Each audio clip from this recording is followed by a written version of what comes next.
Tonight, the Seattle Mariners start a 4-game stretch in the Twin Cities against the red-hot Minnesota Twins, and we're going to go over in this series preview. My name is Jake from Raise the Trident. If you're new to the channel, subscribe. It helps me out a lot. I'm almost to 300, so if you can help me get there, I would appreciate it a lot. I'm going to go over a series preview of our matchup against the Minnesota Twins, who are absolutely scorching hot right now. They've won 9 of their last 10. They currently hold a 19-14 record and are second in the AL Central. They're 2.5 games behind the Cleveland Guardians, and this is going to be a really tough test. And I know we were saying how we were having this really tough 9-game stretch against the Diamondbacks, the Braves, and then the Houston Astros, which is true.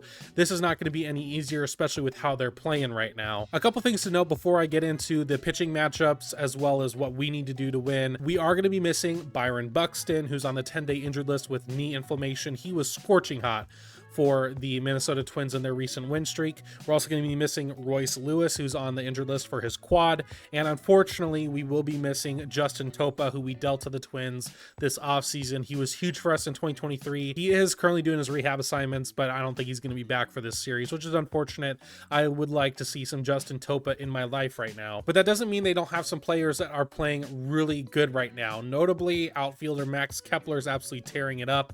Shortstop Willie Castro and catcher Ryan Jeffers are playing really well right now. And on the pitching side, Griffin Jax has been unhittable out of the bullpen recently, and Chris Paddack has had a couple good starts in a row. But let's get into the pitching matchups, and I'm going to break them down one by one. Starting in game 1 tonight, we have La Piedra Luis Castillo on the mound versus Simeon Woods Richardson. This is going to be a really interesting matchup. Luis has looked like La Piedra in his last 4 starts at this point. He had a really rough first 4 starts of the season where he gave up 16 earned runs in those.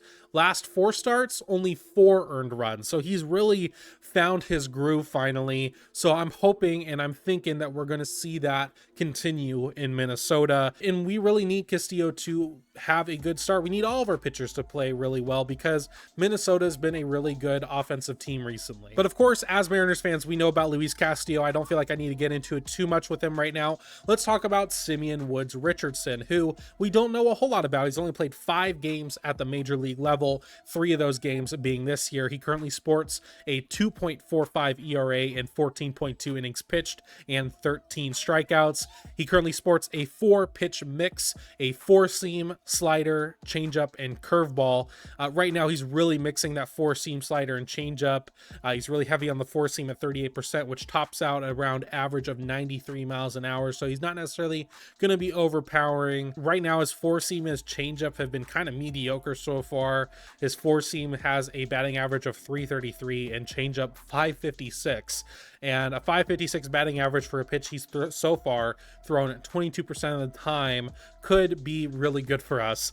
His slider, though, has been really good, a 174 batting average against it, and that could be a problem. And that's because, as a whole, our offense has really struggled against sliders and breaking balls. So him having a good slider thus far, he could just lean on that a lot more tonight, and it could be a tough time. Who knows? Per his Savant page, he's low in a lot of categories, so he's probably been getting a little bit of luck in his starts so far. However, his big powers, he's not going to walk much, so you can expect him to probably be in the strike zone a lot. Therefore, I think it's going to be crucial for us to be a bit aggressive against him, hopefully knock him out early. So overall, game 1, Luis Castillo versus Simeon Woods Richardson. I'm feeling, especially with how Castillo's been recently, feeling pretty good about this matchup so far. Cannot fully say the same thing for game 2, however, which is Emerson Hancock versus Bailey Ober. Gonna be brief about Hancock. The same thing applies for all the starts so far. His job is simply to keep us in the game and try to match the other pitcher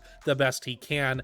The last start he had against the Braves was very strange. He gave up 5 runs, but only 1 of them was earned. So kind of a weird start. So he's really only had that 1 bad outing against the Milwaukee Brewers. So we'll see what he can do against this Minnesota offense. And if you want to watch what he can do together, tomorrow night, me and Jay from Jay's Trident Podcast are going to be hosting a watch along for game 2 against the Minnesota Twins. It's going to be on both of our YouTube channels and both of our X accounts. So you have 4 different ways that you can watch. It's going to be a fun time. I hope to see you there. But let's get into Bailey Ober. He has had a mix of good and bad starts. He currently sports a 4.55 ERA on the season. The last start he gave up 4 earned runs against the White Sox in 6 innings. So, maybe we could see him in a bit of a downturn. Who knows? He currently sports a 5-pitch mix of a 4-seam, cutter, changeup, slider, and curveball. He mainly mixes the 4-seam, cutter, and changeup. The 4-seam has not been good this year. It has a 351 batting average against. The cutter also at 259, so not that much better. But the rest of his pitches have been good. You could probably expect him to throw his slider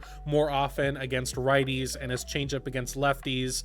And with that, it could be a difficult time once again for our offense and how great they've been against breaking pitches, as we know. He's not going to be overpowering, the same as Woods Richardson. He averages 92 miles an hour on his fastball, and he's a big ground ball pitcher. So expect for our offense to hopefully try to elevate the ball a bit more against Bailey Ober. As far as game 2 goes, I'm not really sure which way to take it. I've kind of said it already before. I would never put my money on a Hancock start. I think that one's kind of an up in the air. It'll be a fun one to watch tomorrow on live stream. Going into game 3, we have George Kirby versus Chris Paddack.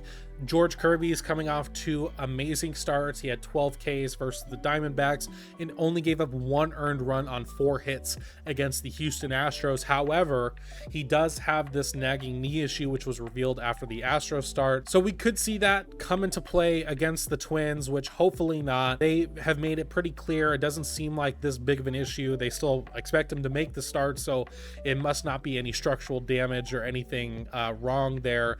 So hopefully it's feeling good. He clearly was feeling fine against the Astros to only give up the 1 earned run on 4 hits. So, ultimately feeling okay about George Kirby going into this game. And Chris Paddack, his last start against Boston was really impressive. Gave up no runs in 6 innings off 2 hits only. He has a 4-pitch mix consisting of a 4-seam, changeup, slider, and curveball, but he mainly mixes the 4-seam and the changeup most likely. They all have a 250 batting average against or higher, so he's definitely hittable. Similar to Simeon Woods Richardson, he does not walk very often, so he's going to be in the zone a lot. Otherwise, not really notable in any other categories as other than extension, but overall, I would say I'm feeling pretty good about game 3's matchup. And going into game 4, which I think is going to be the most fun game to watch in this whole series, we have Logan Gilbert versus Pablo Lopez. Obviously, Pablo Lopez was a Cy Young contender last year for the American League. He's off to kind of a rough start in 2024, sports a 4.30 ERA, but his last start was pretty good against the Red Sox as well. 1 earned run in 6 innings. He's the most complete pitcher we're going to see. He has a 5-pitch mix of a 4-seam, sweeper, changeup, curveball, and sinker.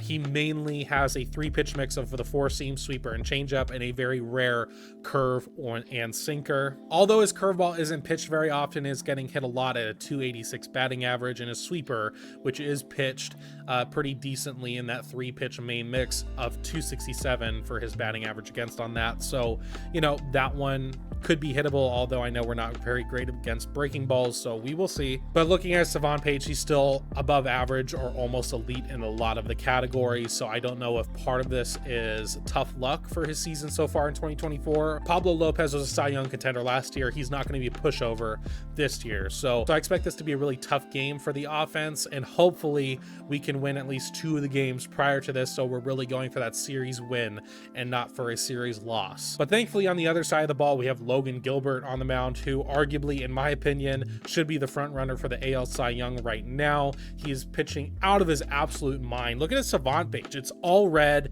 He is 100th percentile in pitching run value in general, which means he's the literal best in the major leagues. So he is off to an absolutely insane start. He's only given up 4 earned runs in his last 6 starts, and I want you to digest that a bit. His last 6 starts, only 4 earned runs allowed.